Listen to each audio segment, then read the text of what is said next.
Nadia, 35 tahun. Wanita pribumi Malaysia, bekerja di kantor besar, tapi selalu jadi bahan ejekan. Rina tertawa keras melihat bajunya yang sederhana. Faizal sengaja menimpakan kesalahan. Bos, Raymond, hanya menatap dingin. Hari itu, kontrak penting hilang. Semua tuduhan jatuh ke Nadia. Kamu dipecat. Jangan kembali lagi, kata Raymond tanpa menoleh. Nadia berdiri di luar gedung. Hujan turun pelan. Air matanya bercampur dengan tetesan hujan di pipinya. Namun tatapannya kosong. Dalam hatinya, tumbuh sesuatu yang gelap. Nadia pulang ke kampung. Malam itu ia mencari maksong, bomok tua. Rumah kayu bau tanah basah. Asap kemenyan menyesakkan. Kau disakiti, roh lapar, roh gila, roh api, mereka boleh jadi tanganmu. Tapi setiap korban, akan ditandai. Ritual dimulai. Darah ayam hitam menetes ke mangkuk tanah liat. Rambut Nadia dibakar. Asap berputar, membentuk wajah-wajah samar. Mereka menjerit. Bisikan masuk ke telinganya. Dingin. Menembus jantung. Nadia membuka mata. Wajahnya tenang, tapi tatapannya gelap. Bukan lagi manusia, melainkan sosok haus dendam. Keesokan hari, Rina makan di restoran mewah bersama suami. Ponselnya berdering. Halo, Nadia. Oh kau, berani juga kau telepon. Kau pikir aku takut? Kau hina. Kau takkan jadi siapa-siapa. Nadia di ujung telepon diam.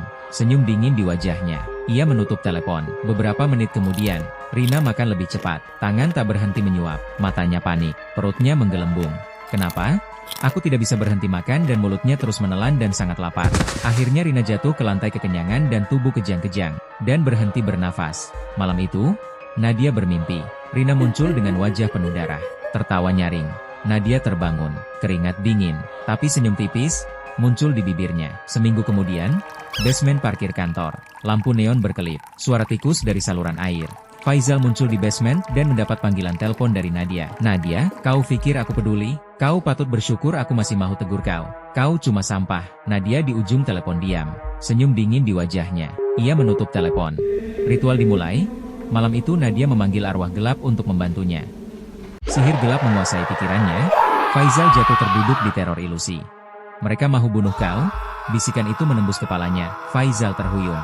Tangannya gemetar. Siapa di sana? Jangan mendekat. Satpam muncul, menatap Faizal, bertanya apakah dia baik. Faizal menoleh, yang ia lihat bukan wajah satpam lagi, tapi matanya menyala merah, senyum mengerikan terbuka lebar, seolah siap memangsa. Ia menjerit, meraih besi panjang, menghantam kepala satpam. Kepala pecah, darah memercik ke lantai basement. Darah menetes perlahan. Satpam meninggal di tempat. Beberapa karyawan turun. Mereka terkejut melihat Faizal berlumur darah. Apa kau buat? Faizal hanya diam, lesu dan berlumur darah. Sementara semua orang menatapnya dengan ngeri. Keesokan harinya, apartemen mewah, kamar mandi luas, batu penuh es batu, telepon berdering. Nadia, mau apa kamu? Kau cuma sampah yang pernah aku buang. Nadia di ujung telepon diam, senyum dingin di wajahnya. Ia menutup telepon. Nadia melafalkan mantra terlarang, memanggil bayangan gaib. Semua doa gelapnya tertuju hanya pada Raymond. Tubuh Raymond makin panas. Es mencair cepat. Air berubah jadi sangat panas. Ada apa ini? Kenapa panas begini? Bayangan Nadia muncul di cermin. Wajah basah air mata. Menatap Raymond dengan duka yang menusuk. Bayangan itu menatapnya. Raymond terdiam. Napas tercekat. Tubuhnya kaku seolah tak mampu bergerak. Nadia menekan tubuh Raymond. Cengkeramannya kuat. Wajahnya menangis. Tapi sorot matanya penuh kutukan. Tubuh Raymond bergetar lemah. Nadia berdiri menatap. Senyum tipisnya penuh dendam yang tak terpadamkan. Nadia tersenyum, kutukannya belum selesai. Pagi hari pasar tradisional. Suara tawar-menawar. Aroma ikan, sayur, Nadia berjalan pelan. Plastik daging di tangannya. Wajahnya tenang. Matanya kosong. Tetesan darah jatuh ke tanah. Mengenai baju seorang ibu di pasar. Hei, kau nita nampak? Kotor baju aku. Temannya ikut memaki. Orang macam kau? Memang menyusahkan. Nadia diam. Tangannya menggenggam plastik erat. Matanya dingin. Senyum tipis muncul. Mereka dibuat ilusi dan tubuh kejang-kejang lalu tumbang semua. Beberapa orang tewas di pasar, saksi mengatakan mereka membunuh diri sendiri. Seolah kerasukan, rekaman CCTV muncul. Nadia berdiri di tengah kerumunan. Matanya kosong. Senyum tipis. Hari baru. Pekerjaan baru. Namun roh dendam tak pernah benar-benar pergi dari sisi Nadia. Di saat Nadia hendak pulang, mereka tertawa sambil mendekat. Tapi Nadia hanya diam. Tersenyum tipis. Seakan menunggu ajal mereka. Sesuatu buruk bakal terjadi.